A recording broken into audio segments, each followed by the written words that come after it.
Vrishabhanusute Devi Pranamami Haripriye Vanchakalpatarubhyascha Kripa Sindhu Vaevacha Patitanam Pavanebhyo Vaishnavebhyo Namo Namaha Jai Shri Krishna Chaitanya Prabhu Nityananda Shri Advaita Gadadhara Shri Vasadi Gaura Bhakta Vrinda Hare Krishna Krishna Krishna Hare Hare Hare Rama Rama Rama Hare Hare.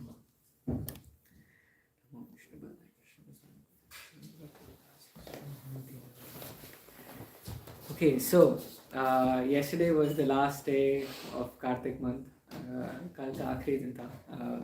And today onwards, according to our Vaishnava calendar, the Katyayini vrata begins. So Katyayini vrata is a very significant month, specifically for the gopis. So the gopis of Vrindavan, they used to fast for this entire month just for one objective. It's to get Krishna as their husband. So this Katyayini vrata was done in a very austere way. So they used to go on the top of the Ganga, Yamuna river, and they used to perform different pujas and rituals for Katyayini Devi. Now we're going to see who is Katyayini and what exactly were the gopis trying to achieve. So the fast actually, they used to have only khichdi, but not the khichdi jaise hum karte hain yahan pe. It's a very different austere khichdi. There was no tadka, there was no ghee, there was no spices, there was no haldi, there was not even salt in the entire khichdi. So imagine eating khichdi without any salt, without any spices, without any tadka. It was just plain bland khichdi that they were eating. So they would eat only khichdi, and then they would come to the Yamuna river. They using the mitti, the sand. They would create a murti of Katyayini Devi, and they would bring different kinds of offerings for her, in a big way, and they would offer it to Katyayini. And when they would offer, they would say this particular prayer that I want Krishna as my husband. So here actually in this verse, it's saying Kumari Kaha. Now we know from Prahlad Maharaj also, Kaumarit Pragnya Asharet. That means from a very young age, jo chote balak hote hain, bahut hi chote. And Kumari actually, because Prabhupada says कि in the olden zamana, the girls जब बहुत छोटे होते हैं उनकी शादी करवा देते हैं. When they're very small, they get them married. When they are like even less than teenage age. So Kumarika actually is very, very young, probably around 5 years old, as we see from Prahlad Maharaj's this thing also. So you can imagine these are like very small girls who are performing this particular puja. And it starts now and until 1 month. So Vrindavan during this time is very cold. बहुत ठंड होती है वृंदावन में अभी इसी time में, और end of the month तो बहुत ठंडी हो जाती है. It will very very cold, and Yamuna water is very cold, so they have to have a bath in the Yamuna water in the cold. So it's not a very easy fast for the gopis specifically.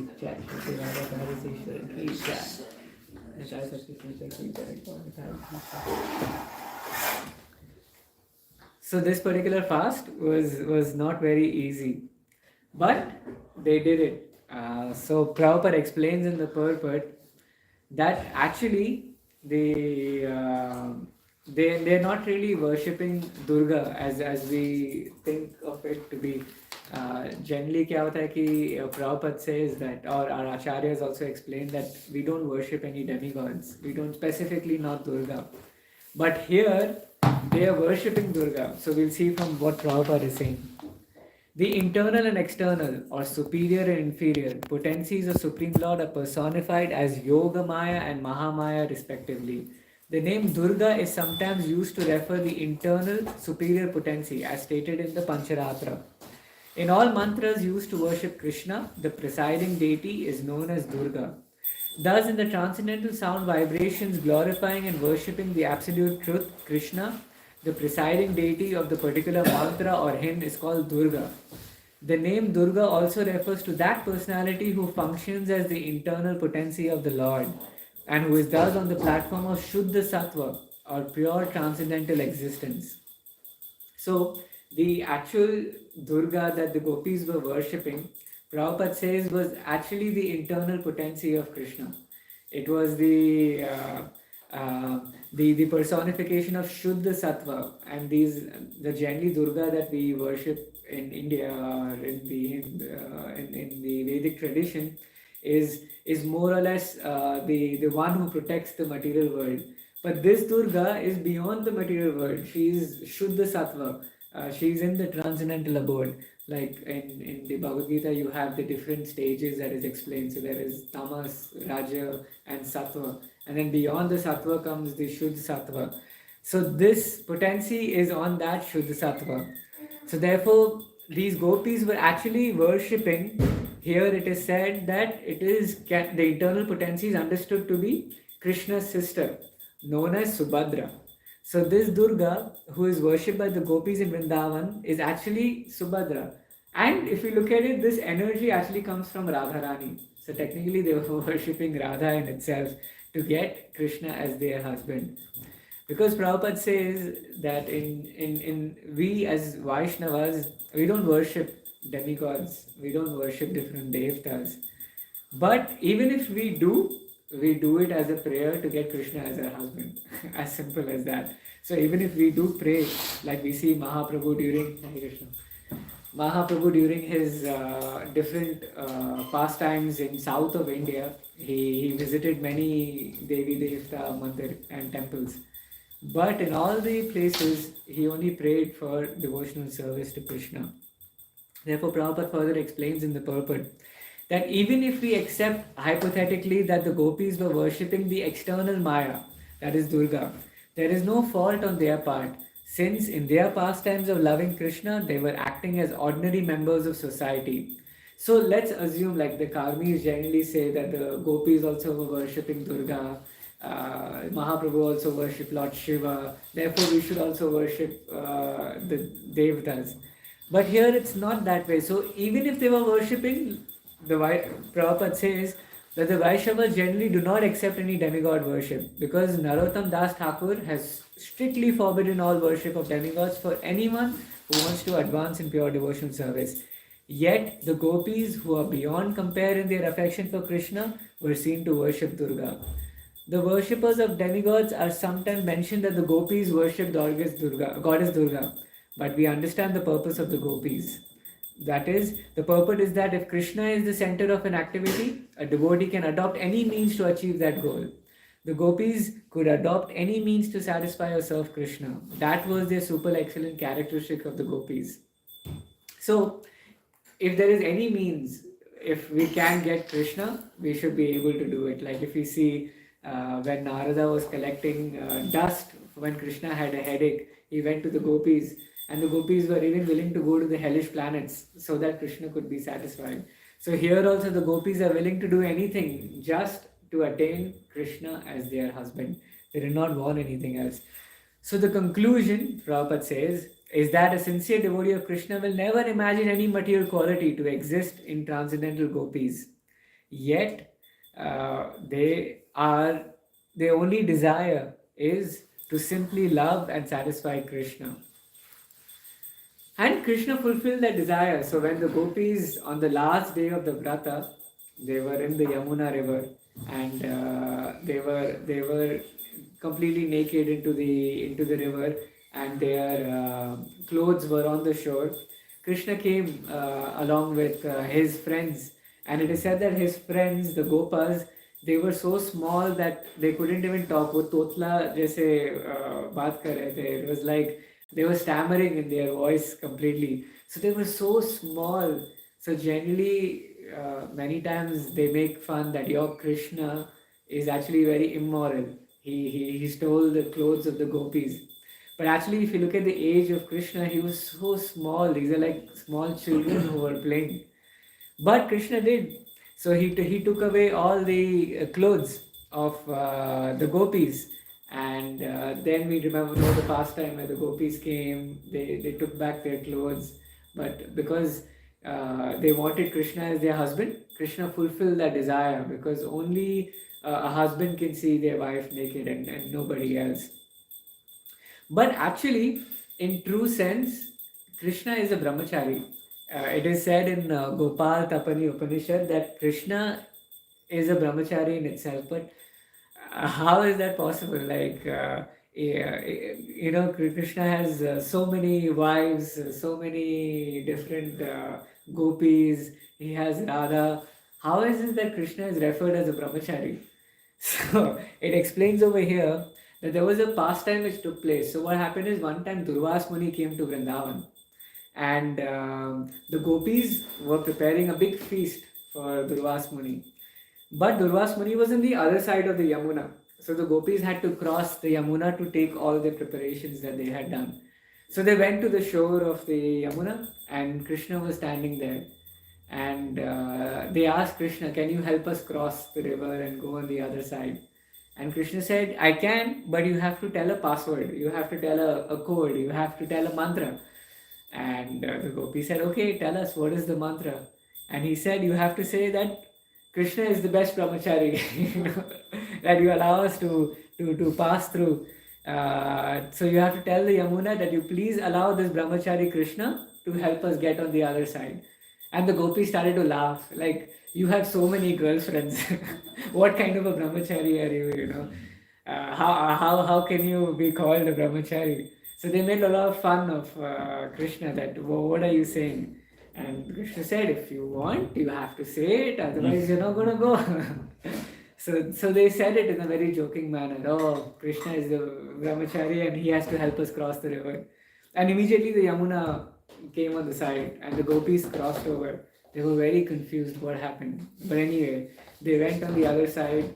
They fed Durvas Muni the feast. Durvas Muni was very happy. And then they asked Durvas Muni, now we want to go back. How do we go back? Because Krishna told us this mantra. And Durvas Muni said, okay, now you go and tell Yamuna that, that there was a big feast and all the brahmanas were fed, but Durvas Muni did not eat. And the gopis are looking back. It's like, what are you saying? We gave you so much food. How did you not eat? And Durvas Muni said, no, you're not able to understand. So actually, Krishna is a brahmachari in the material world, because you gopis have the bodies, spiritual bodies. They are not from the material world. So Krishna has nothing to do with the material energy. All the gopis, the queens, they are all expansions of the spiritual world. They are all expansions of Radha. They have nothing to do in the material world. They have no tinge of material desire. Therefore, there's no question of Krishna wanting to enjoy any of the gopis in this material world. Like Prabhupada many times, he would go around and he would say that the demigods will not even come and pass urine in this particular place. All these different beautiful looking women that we have in the earth today, they're in no comparison to the gopis and the queens of Raja. So the Radha or the gopis in itself are so beautiful that Krishna does not even look at the material creation. The women here are of nothing, no comparison to the spiritual world. So that's why Krishna remains as a brahmachari, and therefore Durvas Muni said that I said that I did not eat because I did not eat from this material body. I ate because I'm a self-realized soul. I ate from my subtle body. And therefore, because it is prasadam, I was able to enjoy and satisfy beyond this material world. Therefore, I did not eat and I ate at the same time. So it's like Aveda Tattva, it's like simultaneously one and the different. So Krishna is actually very incomplete without this gopis, We see on Govardhan, there is a nice pastime which took place. One of the times Krishna or Yashoda बैठे हुए थे Govardhan में, and they were sitting on the Govardhan hill, and it was the full moon. Like yesterday was also the full moon day. So Radha and Krishna were sitting there, And the gopis were decorating Radha and Krishna on the Vyasasan where they were sitting. And then they provided a mirror for the gopis, for Radha and Krishna to see how beautiful they look.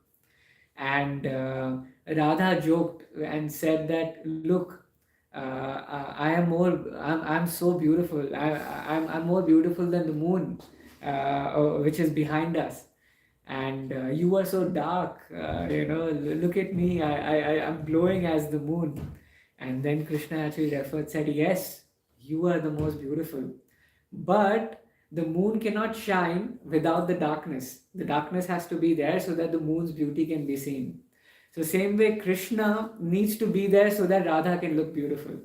So both of them together are complete when there is Krishna and Radha together. So this is what the gopis constantly prayed for. They prayed during this entire vrata that they simply get to be the beautiful element or ornament to Krishna. That's all that they pray for during the entire month. So actually going back, so Bhaktisiddhanta Saraswati Thakur then concludes that we are actually pure Shaktas. Shaktas are like the worshippers of Durga. So we are actually worshippers of Durga, but our Durga is not the Durga Mata as we generally see in the Vedic tradition. Our Durga, our pure Durga is Srimati Radharani. So we pray to Srimati Radharani constantly so that we get Krishna as their husband. There was once a time where the devotees who went to preach into a university, and they came back to Srila Prabhupada and they said that the professor, they made a lot of fun. They said that your Krishna is very immoral. Like, आपके Krishna कोई character नहीं है. There's no character of your Krishna. क्योंकि वो गोपियों के साथ रास रचता रहता है पूरा time, and with he stole the clothes of the gopis. So they went and complained to Prabhupada that he said our Krishna was immoral. And Prabhupada said, Krishna is not immoral. That professor is immoral. And the disciples of Prabhupada looked back like, what do you mean? So Prabhupada then explained that it is actually Krishna who is the creator of all the gopis, all the women on the planet, and every single human that we have on this planet. And therefore we are immoral because we are taking Krishna's woman. We are taking Krishna's associates. Therefore, we are actually immoral, not Krishna, because we're not even taking the permission of Krishna before we get married, or before we have a girlfriend, or before we associate in any way with a woman. Therefore, we are the ones who are supposed to take permission from Krishna, and not the other way around. Therefore, Prabhupada said that we are actually the most immoral. So, these all pastimes that we see, we need the spiritual eyes. Prabhupada says that we need the color TV. When Sukadeva Goswami was writing these pastimes, he was like watching it on a television, inside his heart. And how do we attain the television? How do we actually understand these pastimes? Is by something called Asha Bandha. So, in the Nectar of Devotion, Prabhupada explains the strong conviction that one will certainly receive the favor of the Supreme Personality of Godhead is called in Sanskrit Asha Bandha. Asha Bandha means to continue to think, because I'm trying my best to follow the routine principles of devotional service, I am sure that I will go back home, back to Godhead. So Prabhupada says that agar we want to go back to the spiritual world, we have to have the asha or the hope that some way or the other we'll be able to understand these pastimes. We'll be able to see the Gopi Vrastaharan. We'll be able to see these pastimes and be able to relish them. And hopefully someday become like the gopis. So this Krishna actually, because he does these pastimes, he's known by these Gopi Vastraharan. And we have other names like Makhan Chor. He stole the butter. There's also Ranchor. There's a famous deity in Gujarat where he's known as Ranchor because he ran away from the battle during the Jarasandha time. So like that, Krishna likes to be referred in these pastimes names given by the devotees. So this particular Katyayini vrata is because of this pastime that took place of him stealing the clothes of the gopis. So that is about this pastime. Now, moving on to Chaitanya Charitamrita. Before I move on, Chaitanya Charitamrita, any questions so far on the gopis or this? No. Okay, so we quickly go through the Chaitanya Charitamrita. So we're reading from Chaitanya Charitamrita Adi 10.29. Prabhura Atyanta Priya. Do we repeat it or should I just, what do you think? At least we can see. Okay. Wait, let me open it here. Chaitanya Charitamrita, the Leela, what was it? 10:29. Is there a remote for the? Okay.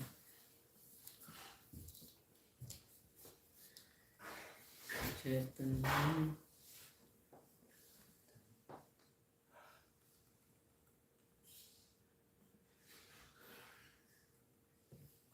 Okay, perfect. Okay, so we're reading from Chaitanya Charitamrita, Adi Leela.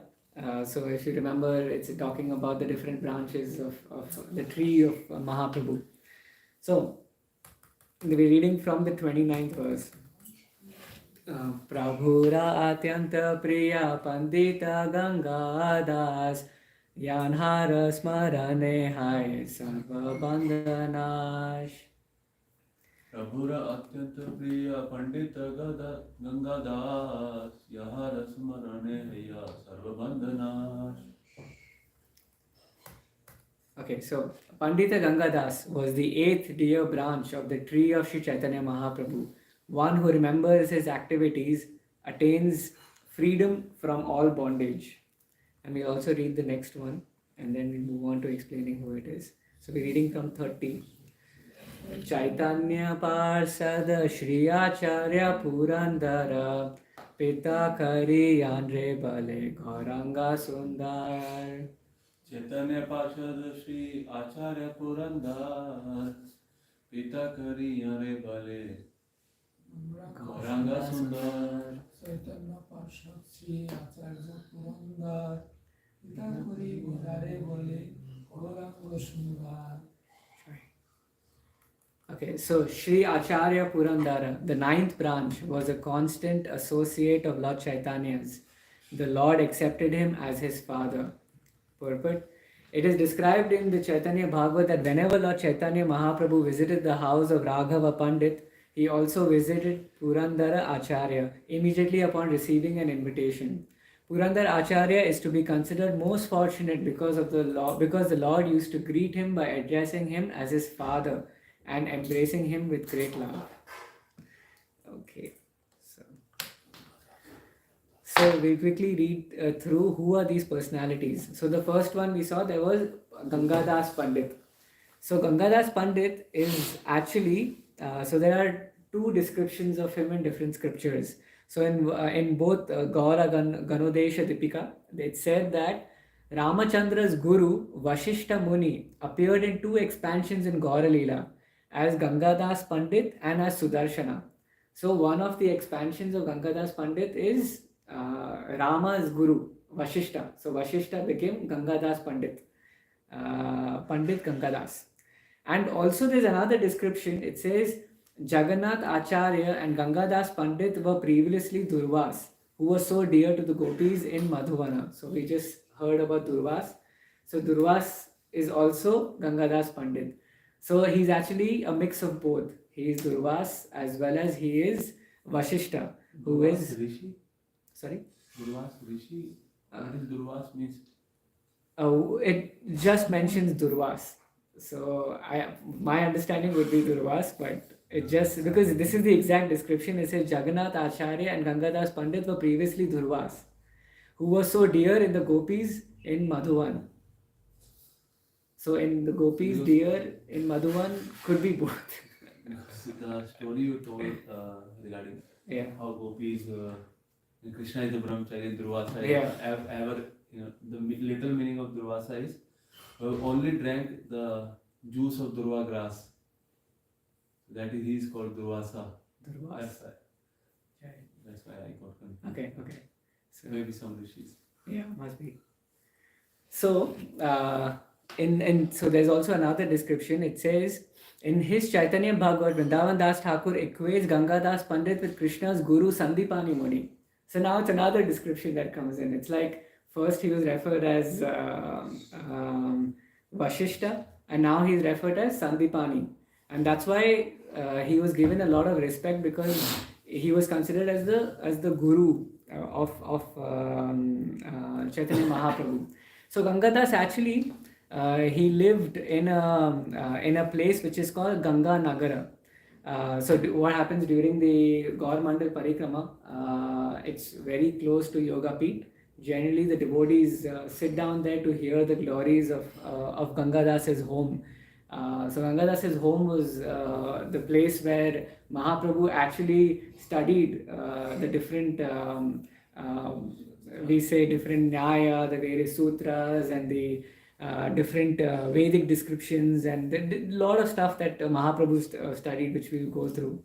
So he actually lived in Ganga Nagara, and why it is called Ganga Das or Ganga Nagara, it is because Bhagirath, when he was bringing down the Ganges, it is said that the Ganges river, or the goddess, she actually waited for the arrival of Chaitanya Mahaprabhu in this particular place, and that's why it's referred to as Ganga Nagara. And probably that's why he got the name as Ganga Das as well, because he more or less resided over there. So his student Jagannath Mishra brought Nimai Pandit to Gangadas at a very young age, and Nimai was obviously the best of the students. He would learn so much from Gangadas, and there are so many of his educational pastimes which took place in Gangadas's house.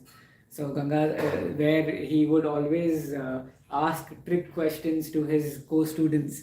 And he would confuse them. He would learn the sutras in a very short way. He would learn the Nyayas. He would learn the different itihasas. He would learn a lot of stuff in Gangadas's house. And he was able to memorize the sutra, give an explanation, and at the same time go against it, and again give an explanation. So he would always confuse all the different students that would come in, and Mahaprabhu was very famous for that. So after Mahaprabhu graduated from Gangadas's school, homeschooling, and he went on to become a devotee. That's when he went to Gaya and different places.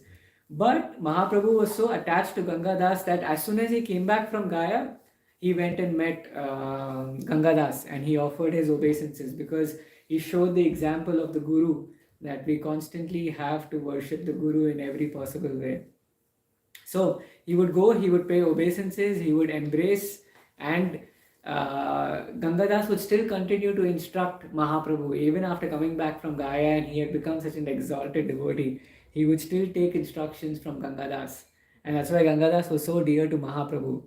And actually it said that Gangadas even instructed Mahaprabhu to say that your life is blessed, my child. Your mother and father's forefathers have all been delivered. Neither you nor your student should open a book today. This was on the day of his graduation.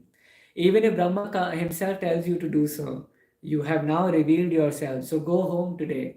Come back tomorrow, however, and continue teaching. So he told Mahaprabhu that he should continue teaching. So he was one of the ones who gave instruction to Mahaprabhu to constantly teach. And one of the other things that Gangadas could go is that he would go into the Srivas Angan. So when Mahaprabhu would perform his different pastimes in Srivas Angan of doing Harinam, Gangadas would also be present over there. So one time, Mahaprabhu, he actually reminded Gangadas that when there was the Muslim invasion that was happening in Navadvip, so what happened is Gangadas, he left his house with his children and his wife, and he went to the bank of the Ganges to be able to cross the river. But he waited for a long time for the ferry to come, and there was no ferry to go on the other side. And Mahaprabhu himself then took the form of a ferryman, and he came to rescue Gangadas over there. And Gangadas, as soon as he saw the ferryman, he said, I will pay you 1 silver coin, just get me on the opposite side. And Mahaprabhu did exactly that. But Gangadas did not even know it was Mahaprabhu. So later on in Shiva Sangan, Mahaprabhu reminded him that it was me who came to rescue you when you wanted to run away from the Muslims. And it is said that Gangadas was so strict as a Brahmana, like even if a Muslim would touch him in any way, he would have to, completely purify himself. That's how strict he was as a Brahmana. So when Gangadas actually heard this, he immediately fainted in ecstasy. That how is it that Mahaprabhu was so merciful and he had to become my chariot driver, and not just chariot driver, sorry, the boat driver. So he became his boat driver for Mahaprabhu, or for Gangadas, sorry. And Gangadas later on even joined Mahaprabhu in Jagannath Puri. He went all the way to Puri and he would dance with the Orison devotees. So it said, when the Lord met Gangadas on that occasion, he praised him to the Orison devotees and embraced him respectfully. Gangadas also participated in the Kirtan before the Jagannath cart as a member of the chorus in the second Kirtan group. Srivas Pandit was the lead singer in the group and Nityananda the chief dancer. Haridas Thakur, Shriman Pandit, Shubhananda, Sriram Pandit were some of the others in the same group. So this was the group of Gangadas. When they would perform Sankirtan together, Nityananda was actually the leader. And along with him were all the other associates and Gangadas as well. So this is more or less a little bit description about Gangadas. There is a lot specifically that is described during his childhood pastimes. But later on, it's only said that Mahaprabhu would visit him sometimes to take his blessings and respect him. That's all. So Gangadas was given the respect of a guru by Mahaprabhu. And the next one is Sri Acharya Purandara, who is known as the 9th branch of Lord Chaitanya. So this Purandara Acharya was actually one of the elderly figures in the Mahaprabhu's pastimes. It is said that he appeared before Mahaprabhu appeared. That's why Mahaprabhu gave him the respect of the father, because even Jagannath Mishra had the same name. He was also called Purandara Acharya. But this Purandara Acharya is different from Jagannath Mishra. But because the name was the same, Mahaprabhu would call him father as well. And Mahaprabhu would give him a lot of respect. He would embrace him. So whenever he would go to meet Raghava Pandit, he would always go to meet Purandara Acharya as well. So in many of the descriptions, it is said, the associates of Sri Chaitanya Mahaprabhu were many, but none of them could be considered lower or higher.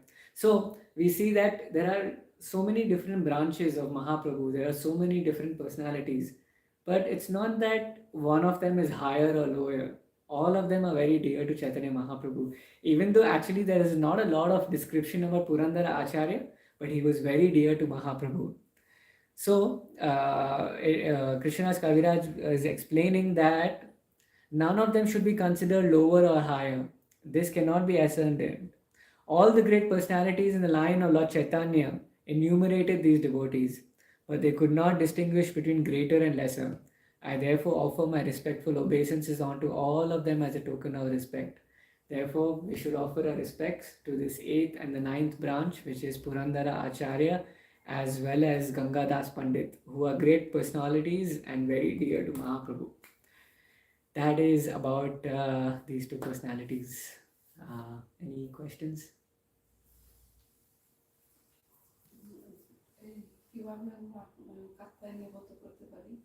How to make How to do Katyayini vrata?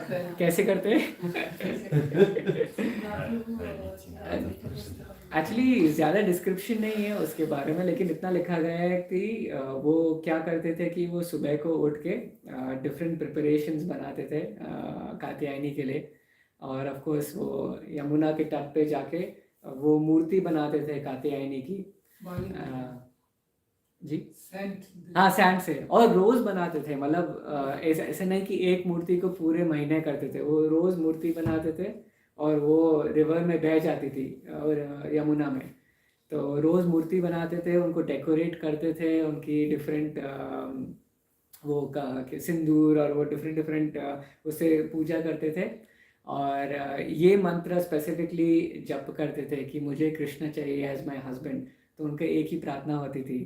तो एक तो उनकी पूजा करते थे, उनकी offering करते थे, और सारी कुमारियाँ साथ में। ये पूजा खाली कुमारी जनरली करती है, जो अनमैरिड होती है, जो छोटी बालिका होती है। जनरली कहा जाता है कि टीनेज जाने से पहले, मतलब उनकी फर्स्ट पीरियड आने से पहले वो शुरू करते हैं ये पूजा। और दूसरा लिखा था, हाँ, उनका खाना खाली खिचड़ी होता है, नो स्पाइसेस, नो घी, नो सॉल्ट, कुछ भी नहीं, खाली प्लेन खाना खाते थे और कुछ भी नहीं। और हाँ, और ये मंत्र जप करते थे और यमुना में स्नान करते थे। एक और थिंग है, वो ठंडे ठंडे पानी में यमुना में स्नान करते थे।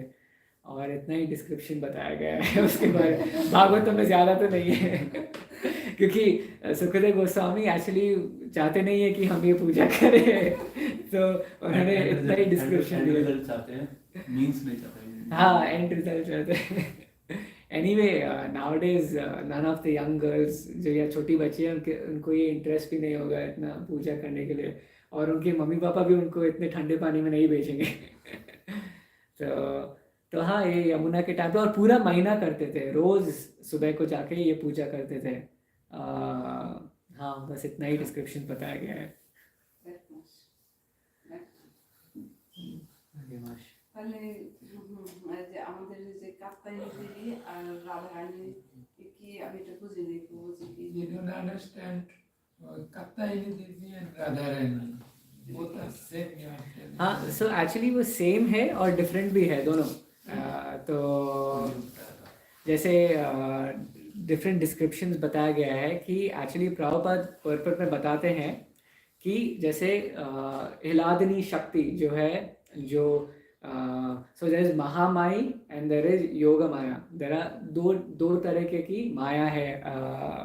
तो ये जो दुर्गा को पूछते थे, ये एक्चुअली राधा रानी के एक्सपेंशन है।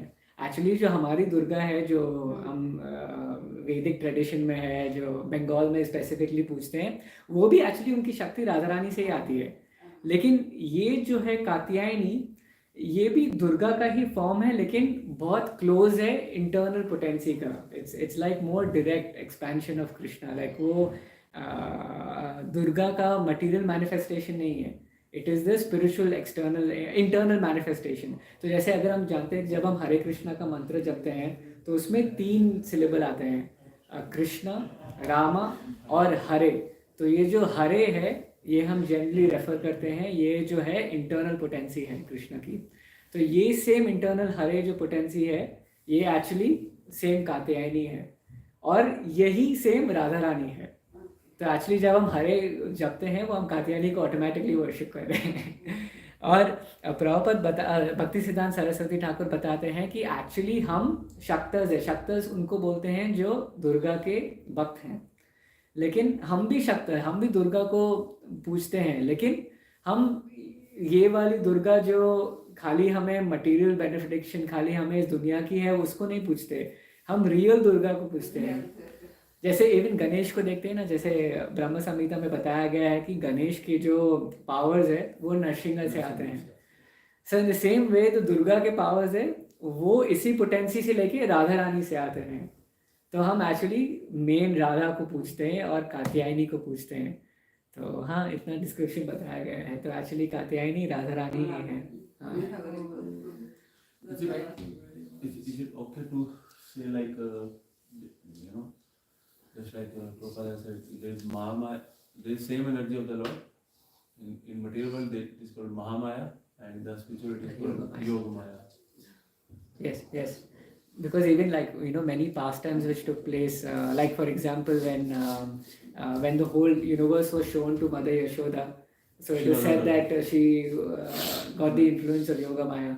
So the Yoga Maya influences the Vrindavan devotees in the pastime, the Brajvasis. Are influenced by Yoga Maya. Because if they don't have Yoga Maya, they'll not be able to enjoy the pastimes of Krishna. So that's why even Katyayini, that the Yoga Maya influence has to be there. Otherwise, these pastimes won't take place. Both Maya's job is to make them forget about Krishna. Yeah. So that is transcendental atheism. Yeah. Brajavasis, they are in transcendental atheism, and we are in atheism. Pure atheism. Shuddha atheism. একটা কথা জানতে চাই মানে তুমি বলো তো, মানে আমরা এখন যদি মানে বাড়িতে আমি রাধা রানী এবং যেভাবে প্রতিদিন ভগবানকে সেবা দিই এভাবেই কি দিব না এক্সট্রা কিছু আছে এটা তো আমি नहीं ठीक है माता जी, हम हरे कृष्ण महामंत्र is the best सेवा that we can do. वही ध्यान पूर्वक करें वही बोल. Mataji told, हाँ. now is a worship of Krishna and Radharani. Like this same worship, Katyayini also said this month. Just Hare Krishna Mahamantra, like Prabhu mentioned, the Hare itself referred to that Katyayini, refers to Radha, refers to the internal potency. So the Mahamantra is enough. Prabhupada did not give us anything specific to worship during this month. If you want, you can always do extra austerity. But for us, means austerity is chanting of Hare Krishna Mahamantra. Chanting more. That itself is the biggest austerity. So yeah. Thank you very much for the power.